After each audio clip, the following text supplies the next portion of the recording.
Women of the Channel Leadership Network. I'm Jackie Rives, your community leader, and welcome to another Woman of the Week. This week, I have the pleasure of introducing Sheri Stuckey.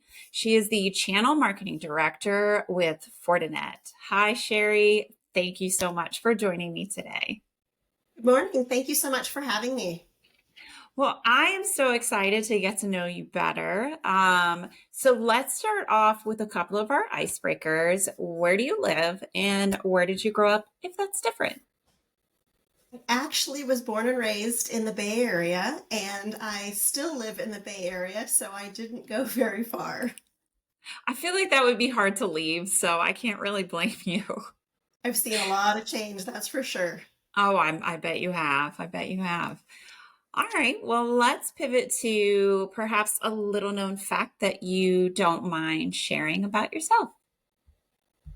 Love it. Great question. So this spring, I actually enrolled in being a coach at the encouragement of my daughter. So both my daughter are coaches for Girls on the Run at a local elementary school. And if you're not familiar with Girls on the Run, it's a fantastic program that fosters self-confidence, resilience, and emotional well-being for young girls.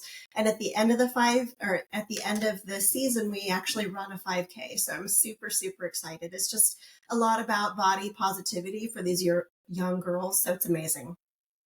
I absolutely love that. And the timing is so cool because we're in Women History Month. We just did our International Women's Day celebration.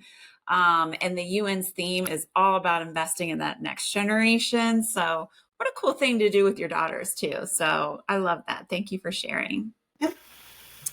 All right. Well, let's move on to how you continue to grow and develop as a leader.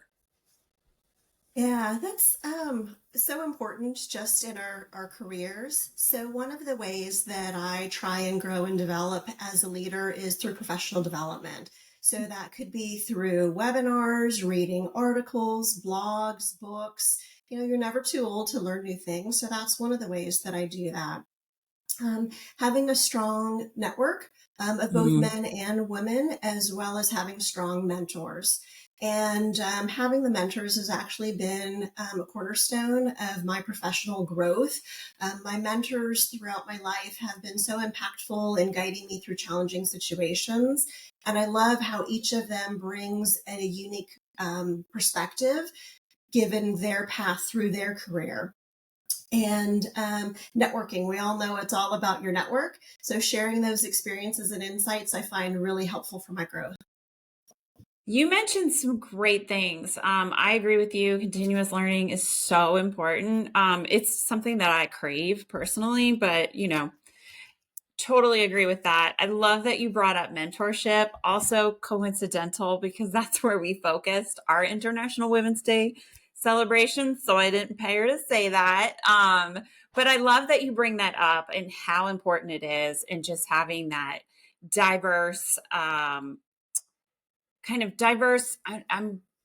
network of people, really. I don't know how else to put it, and just bringing in your suggestion to network. I mean, I'm sure you found some of your mentors that way. Absolutely. And you have to be willing to reach out and ask for a mentor as well. And so that network can help put you in touch with like-minded women. And we all know that the Valley, you need to be so diverse, right? And you need to be Hmm. adaptable. So having that network really helps bounce ideas off, right, as you figure out how to navigate situations. Yeah, I completely agree. So with all of your demands in your professional life and then your volunteering in your personal life, how do you create or protect the work-life balance that for you? We know there's no balance, but there is a balance for each individual. Yeah, I think work-life balance is so important. It helps us not burn out. And Hmm. burnout is definitely something that can be very common in the Valley. So there's a motto that I work to live versus in my past. I actually worked to live. And so I really kind of had to figure out how to flip that. There was kind of a defining moment around that where I needed to start making some changes. So along those lines, I work to set boundaries. So I try and have structure around my work hours. And then it's really important for me to carve out me time and family time. It might just be time for my hobbies or quiet time. So try and find a balance for each of those. I also work really hard to prioritize tasks. And I Mm. focus on what matters and what tasks will have the biggest impact. Um, for me, a lot of it is knowing when to say no. And family. It's really important for me to be there for the family events. And I actually really like unplugging. So there's a couple of ways that I try and have that work life balance. Those are all great tips. I'm so glad that you talked about making time for your own hobbies because I feel like, at least for myself, but I know like this is a common thing among women is that we put everything and everyone ahead of ourselves. So I love that you specifically mentioned time for your hobbies and just time to kind of unplug. So love that. All right. We have time for one more.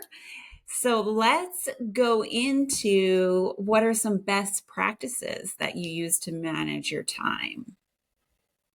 Ooh, I actually use lists, and Mhm. the lists help me prioritize. So sometimes, if I know I have a deliverable, I won't even log into email. I'll go and I'll work on my deliverable first. So I really try and make sure that I have the ability to either have a list or prioritize. I actually do block time on my calendar so that if I have something that I know I need to get done, I've got that time carved out for it.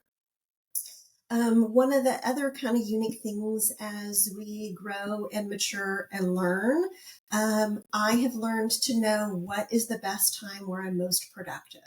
And so, Mm. for example, like if I need to brainstorm or if I'm working on, a PowerPoint or something like that, I find that either first thing in the morning or actually late at night is actually really good. And that's when I have those thoughts that come to me a little bit more easily. And then I try and eliminate distractions. So turning off the instant messenger, the phone, the email, all of those can be really distracting. So again, it goes back to really knowing what tasks need to get done that have the biggest impact and how to kind of turn off those pieces that are distracting. So all of those help me manage my time for maximum productivity.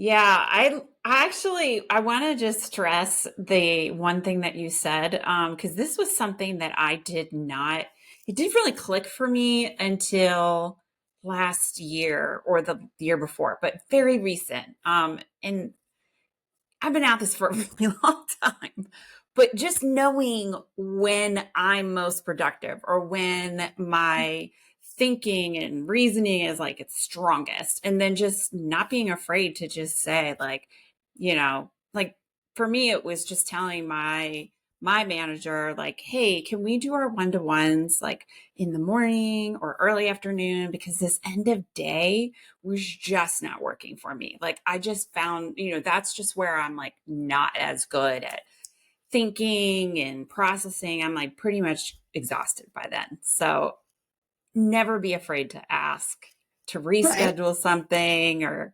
prioritize based on what you're saying, Sheri. I love that.